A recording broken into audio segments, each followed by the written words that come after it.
Hi friends, welcome to our channel. நம்ம சேனல்ல daily சீரிஸ்ல top 20 GK and GS question பார்த்துட்டு இருக்கோம். ஸோ இன்னைக்கான வீடியோக்குள்ள போறதுக்கு முன்னாடி நம்ம சேனலை இதுவரைக்கும் சப்ஸ்கிரைப் பண்ணாதவங்க சப்ஸ்கிரைப் பண்ணிக்கோங்க. அப்படியே மறக்காம பெல் ஐகானை கிளிக் பண்ணிருங்க. இன்னைக்கான வீடியோல ஃபர்ஸ்ட் क्वेश्चन பார்த்தோம்னா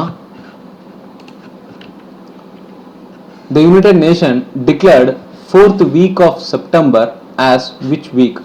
ஸோ யுனைடெட் நேஷன் வந்து ஒவ்வொரு நாளையும் வந்து ஒவ்வொரு காஸ்க்காக டிக்ளேர் பண்ணுவாங்க. அந்த மாதிரி 4th வீக் ஆஃப் செப்டம்பரை வந்து எந்த காஸ்க்காக டிக்ளேர் பண்ணாங்கன்னு பார்த்தோம்னா பீஸ்க்காக, சமாதானத்துக்காக 4th வீக் ஆஃப் செப்டம்பரை அவங்க டிக்ளேர் பண்ணியிருக்காங்க. Which one causes the disease syphilis? So இந்த செஃபில்ஸுங்கிற டிசீஸ் வந்து செக்ஷுவல் கான்டாக்ட் இருக்கனால பரவக்கூடிய ஒரு பாக்டீரியல் டிசீஸ்.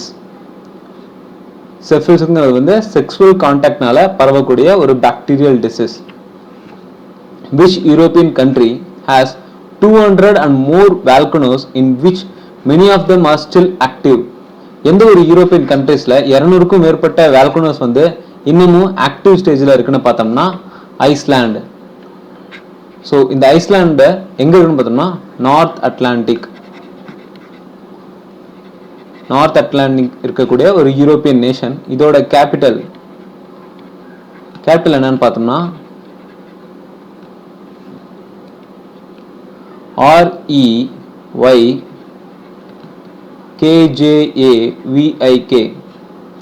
ரேக்ஜாவிக். அண்ட் இந்த ஐஸ்லாண்ட இன்னொரு நிக்நேம் பார்த்தோம்னா the land of fire and ice.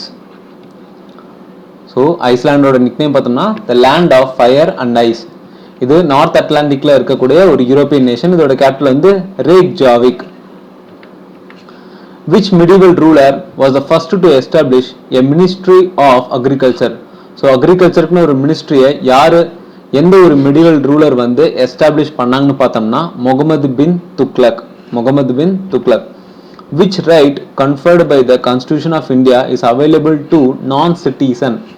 So நம்ம இந்தியன் சிட்டிசன் மட்டும் இல்லாமல் வெளியில ஃபாரினர்ஸ்க்கு கூட இந்த ஒரு ரைட்ஸ் வந்து அப்ளிகபிள். அப்படிங்கிறது வந்து எந்த ரைட்ஸ்ன்னு பார்த்தோம்னா ஃப்ரீடம் ஆஃப் ஸ்பீச். இந்த ஃப்ரீடம் ஆஃப் ஸ்பீச் நம்மளோட ஆர்டிகல் 19ல மென்ஷன் பண்ணியிருக்காங்க. அடுத்து, what is the relative permeability of a paramagnetic material? Magnetic material வந்து பெரா, டயா அப்படின்னு வந்து கிளாசிஃபிகேஷன் இருக்கும். அதில் இந்த relative permeability of paramagnetic material வந்து கிரேட்டர் தென் யூனிட்டியாக இருக்கும். ரிலேட்டிவ் பெர்மிபிலிட்டிங்கிறது வந்து permeability of a specific medium to the permeability of free space. Relative பெர்மிபிலிட்டியோட டெஃபினேஷன் பார்த்தீங்கன்னா the ratio of permeability of specific medium to the permeability of free space. So இந்த free space வந்து ஒரு constant value. என்னன்னு பார்த்தோம்னா 4π into 10⁻⁻7 Na-2. Free ஸ்பேஸோட magnetic permeability of free ஸ்பேஸோட constant value வந்து 4π into 10⁻⁻7 Na-2. What is the main basis of social organization in India during the early medieval period?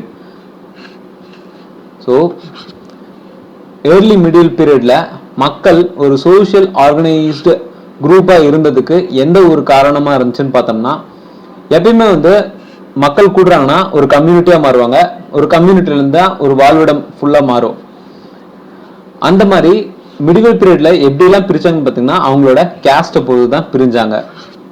கேஸ்ட்டை பொறுத்து தான் ஒரு சோஷியலா வாழ்றதெல்லாம் வந்து முடிவு பண்ணாங்க. Where is the national institute of nutrition is located? National institute of nutrition வந்து ஹைதராபாத்தில் இருக்கு. ஹைதராபாத்தில் எப்போ எஸ்டாப்ளிஷ் பண்ணாங்கன்னு பார்த்தோம்னா 1958 ஹைதராபாத்தில் நேஷனல் இன்ஸ்டிடியூட் ஆஃப் நியூட்ரிஷன் வந்து எஸ்டாப்ளிஷ் பண்ணுறாங்க. which is a human right as well as a fundamental right under the Constitution of India. எந்த ஒரு ரைட் வந்து ஹியூமன் ரைட்டாகவும் ஃபண்டமெண்டல் ரைட்டாகவும் இருக்கு அப்படின்னு பார்த்தோம்னா right to education. Right to education. So படிக்கிறதுங்கிறது வந்து ஒரு ஹியூமன் ரைட்டாகவும் அது ஃபண்டமெண்டல் ரைட்டாகவும் இருக்கு. இந்த இதில் ரைட் டு எஜுகேஷனுங்கிற சப்ஜெக்டில் மட்டும் திரும்ப திரும்ப கேட்கக்கூடிய கேள்வி வந்து 6ல இருந்து 14 வயசு வரைக்கும் கம்பல்சரி எஜுகேஷனை கொண்டு வந்த அமெண்ட்மெண்ட் ஆக்ட் என்ன அப்படின்னு கேட்பாங்க. அது வந்து 86th amendment act 2002. 86th amendment act 2002. So இந்த ரைட் டு எஜுகேஷனை பொறுத்த வரைக்கும் 6th இருந்து 14th கம்பல்சரி எஜுகேஷன் எப்போ கொண்டு வந்தாங்க, அது எந்த ஆக்ட் மூலியமா கொண்டு வந்தாங்க பார்த்தீங்கன்னா 86th amendment act 2002. What is the average salt content in a liter of sea water? இந்த லிட்டர்னா 1000 ml. 1000 mlக்கு வந்து 35 கிராம் இருக்கும் அப்படின்னு சொல்லியிருக்காங்க. Why is Shersha is well known for the administrative skill? So Shersha வந்து அட்மினிஸ்ட்ரேட்டிவ் ஸ்கில்ல வந்து நல்லா பேர் போனவர் அப்படின்னு எதை வச்சு மீன் பண்ணாங்கன்னு பார்த்தீங்கன்னா அவரோட லேண்ட் ரெவன்யூ சிஸ்டமை பொறுத்து தான். அவரோட லேண்ட் ரெவன்யூ சிஸ்டம் வந்து அவ்வளோ எஃபிஷியண்டாக இருந்துச்சு.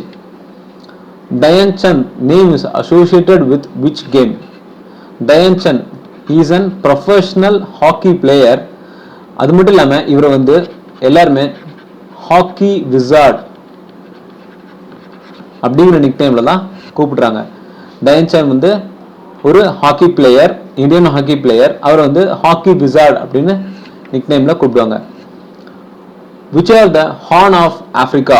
ஹார்ன் ஆஃப் ஆப்பிரிக்கான்னு ஒரு 3 இடம் இருக்கு. Ethiopia, Djibouti, Somalia. Ethiopia, Djibouti, Somalia. The Upanishad were translated into Persian by the orders of which ruler? So நம்ம தமிழ் புக்ஸ் எல்லாமே வந்து பெர்ஷியன், அதாவது முகல் சாம்ராஜ்யத்துக்கு ஏற்ற லாங்குவேஜில் மாற்றக்கூடியது வந்து முகல் ரூலர்ஸ் தான் வந்து மாற்ற சொல்லிட்டு இருந்தாங்க. அதில் உபநிஷத்தை எந்த முகல் ரூலர் வந்து தன்னோட பெர்ஷியன் லாங்குவேஜுக்கு மாற்ற சொன்னாங்கன்னு பார்த்தோம்னா தாரா ஷிகோவ். இவர் அரசர் கிடையாது, ஆனால் அரசரோட பையன், அதாவது ஷாஜகானுக்கும் மும்தாஜுக்கும் பிறந்த பையன், ஷாஜகானோட எல்டர் சன். ஓகேங்களா, ஷாஜகானோட எல்டர் சன். இவரோட தாம் கூட ஹுமாயூன் தாம். ஹுமாயூன் தாம் எங்க இருக்குன்னு பாத்தீங்கன்னா டெல்லியில இருக்கு. அதே பிளேஸ்ல தான் வந்து இவரோட தாமும் இருக்கு, அதாவது கல்லறை. For which test the southern blot technique used for the deduction? So southern blot technique use பண்ணக்கூடிய ஒரு டெஸ்ட் என்னன்னு பார்த்தோம்னா DNA டெஸ்ட்டுக்காக. Which is a state with largest area under wasteland? Jammu and Kashmir. எந்த ஒரு ஸ்டேட் வந்து அதோட ஏரியால அதிகமான வேஸ்ட்லேண்ட் கொண்டதுன்னு பார்த்தோம்னா Jammu and Kashmir. Padmavat of Malik Muhammad Jaisi, a notable work in Hindi completed during whose region? பத்மாவத்துங்கிறது வந்து ஒரு புக். அந்த புக் எதுன்னு பார்த்தோம்னா மாலிக் முகமது ஜைசி. அது யாரோட பீரியட்ல எழுதப்பட்டதுன்னு பார்த்தோம்னா ஷெர்ஷாவோட பீரியட்ல. A money bill is passed by the Lok Sabha has to be passed and or returned by Rajya Sabha within how many days? So மணிபில்லை பொறுத்த வரைக்கும் ரிப்பீட்டடான கேள்விகள். மணிபில் வந்து மென்ஷன் பண்ற ஆர்டிகல் வந்து 110. இதை வந்து எத்தனை நாளைக்குள்ள பாஸ் இல்லைன்னா ரிட்டர்ன் பண்ணிடணும், ராஜ்யசபாவால ரிட்டர்ன் ஆயிருக்கணும் அப்படின்னு பார்த்தோம்னா 14 நாட்களுக்குள்ளார. Which state has the largest population of scheduled tribes? scheduled tribes அதிகமாக இருக்கக்கூடிய ஒரு ஸ்டேட் பார்த்தோம்னா மத்திய Pradesh. Who commanded the Maratha army in the third battle of Panipat? third battle of Panipat எப்போ நடந்துச்சுன்னு பார்த்தோம்னா 1761. இது வந்து மராத்தா ஆர்மிக்கும் ஆப்கான் ஆர்மிக்கும் நடந்த ஒரு போர். இந்த போர்ல மராத்தா ஆர்மியோட கமாண்டர் யாருன்னு பார்த்தோம்னா சதாசிவ் ராவ் பவ். இந்த வீடியோ உங்களுக்கு பிடிச்சிருந்தா please share and subscribe to our channel. Thank you. அப்படியே மறக்காம உங்களோட கருத்துக்களை கமெண்ட் செக்ஷனில் லீவ் பண்ணுங்க.